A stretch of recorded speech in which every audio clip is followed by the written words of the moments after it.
Hey guys, it's Julie. Welcome back to Row & Co Farms.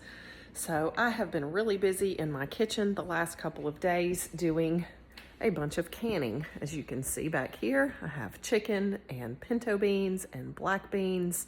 It's all stuff that I've just been working on and wanting to put away in our pantry, stuff that's been in my freezer that needed to come out. So I've also got a beautiful roaster pan full of chicken bone broth, and that is just from where I did the canned chicken. I had a bunch of carcasses left over and I wanted to make sure that I turned that into bone broth. So we've got all of our like onion scraps and peels in here along with those chicken carcasses, and we are going to now get ready to can this broth. This has been going for over 24 hours now and it is definitely ready to can. It is really smelling good. It looks good. I'll probably reserve a little bit of that to make some dinner later, but we are going to can up. There's at least 3 gallons of liquid in here. So we're gonna have a nice batch of broth and maybe even 2 batches. So I'm excited to get started, and I figured I'd bring you guys along and show you how we're going to can up our chicken broth.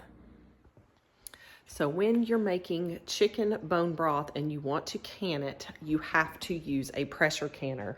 Anytime you're using any kind of meat products, they have to go into the pressure canner.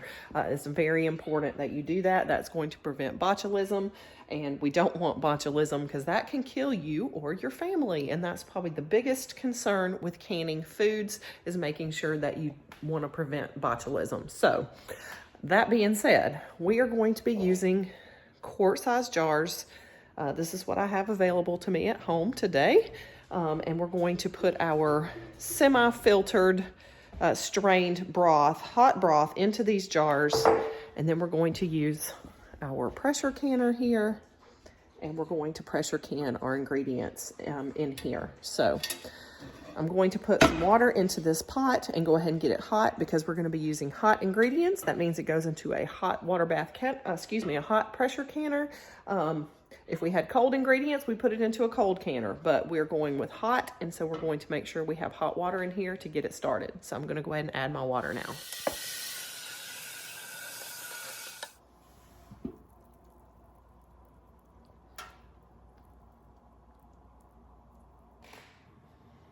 All right, guys, so we've got all of our broth in this big roaster pan.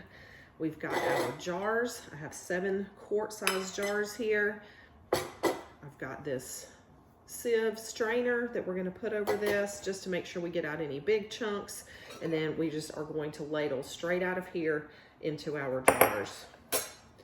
So I'm gonna bring you guys in a little bit closer while we fill our jars up, and then we'll get those straight into the hot canner.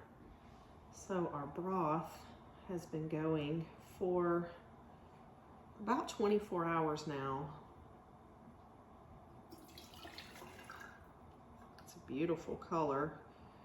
We had about 5 or 6 chicken carcasses that we put in here, along with some onion pieces and skins, some carrot and celery pieces, and some salt, and then a little bit of apple cider vinegar.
So we ended up with 14 jars of this wonderful bone broth.